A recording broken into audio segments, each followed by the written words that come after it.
নিজেকে প্রকাশ করার জন্য বিভিন্ন স্বার্থে কিছু মানুষ তারা হক বুঝেও তারা হককে গোপন করে এবং না হককে মানুষের সামনে প্রচার করে। দুনিয়াবি কোনো স্বার্থ এটার মধ্যে অবশ্যই নিহিত আছে। আবার যদি কিছু মানুষ বেদাতের সাথে জড়িত, মারাত্মকভাবে বেদাতি কর্মকাণ্ডের সাথে জড়িত, ওলামায়ে হক্কানি বলছেন এটা বেদাত, এটা বেদাত, তাহলে বুঝতে হবে তাদের কলবের মধ্যে হয়তোবা, জানি না, হয়তোবা আল্লাহ আল্লাহর রসুলের মোহাব্বত থাকলেও থাকতে পারে, কিন্তু আকল এলেম শূন্য।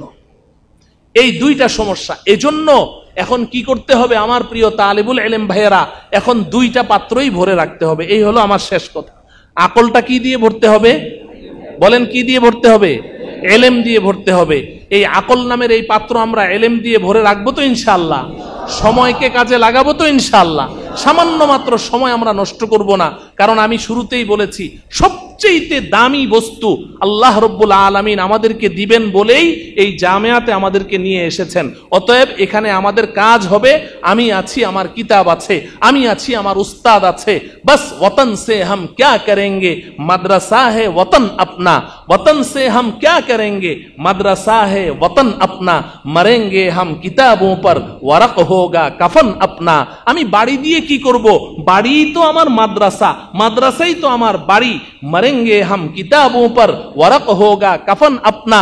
আমি কিতাবের উপরে আমার মৃত্যু হবে, কিতাবের পাতা আমার কাফনের কাপড় হবে।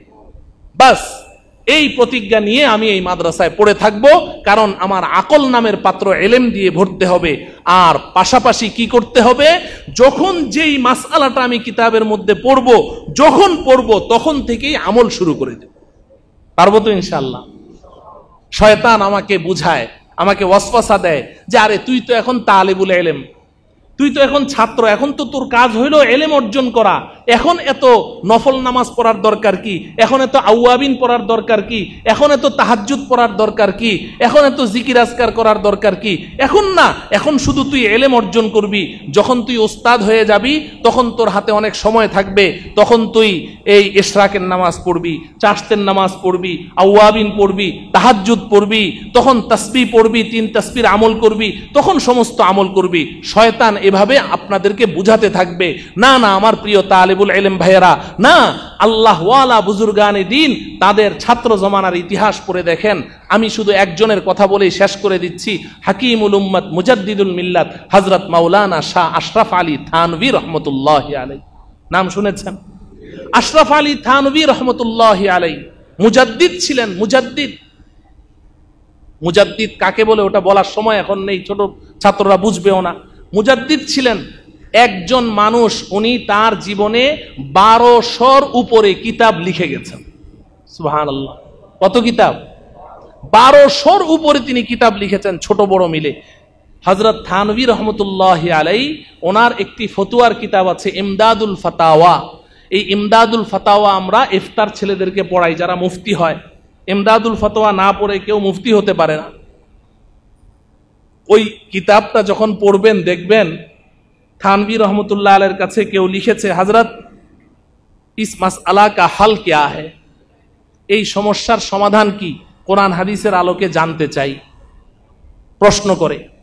তো উনি জবাব লিখছে, ভাই अभी तो मैं सफर में हूं, এখন তো আমি সফরে আছি, मेरे पास कोई किताब भी नहीं है, আমার কাছে কোনো কিতাব নেই, और कोई हवाला भी मुझे याद नहीं है, এবং কোনো কিতাবের রেফারেন্স এবং হাওয়ালাও আমার মনে নেই। मगर मेरा अमल ये है, मगर मेरा अमल ये है, আমার সাথে বলেন, मगर मेरा अमल ये है, मगर मेरा अमल ये है, কিন্তু আমি এইভাবে আমল করি, কিন্তু আমি, বাস প্রশ্নের জবাব লেখা শেষ। যে আমার কাছে কোনো কিতাব নেই, আমি সফরে আছি, কোনো কিতাবের রেফারেন্সও আমার মনে নেই, কিন্তু তুমি যেই মাসআলাটা জানতে চেয়েছো আমি আশরাফ আলী এইভাবে আমল করি। এই যে উনি লিখেছেন আমি আশরাফ আলী এইভাবে আমল করি, ওইটাই আমরা কি করছি, ফতোয়ার মধ্যে লিখে দলিল হিসাবে লিখে দিচ্ছি যে আশরাফ আলী থানভী এইভাবে আমল করে। তো এখন আমার বন্ধুরা মানে আহলে হাদিস, বন্ধুরা বলে, আশরাফ আলী থানভীকে কি তুমি নবী মানো, যে আশরাফ আলী থানভীর আমলকে তুমি দলিল হিসাবে পেশ করে দিয়েছো যে আশরাফ আলীর আমল এটা কি কোরআন না হাদিস, উনি কি সাহাবী না নবী, ওনার আমল দলিল হলো কেমনে?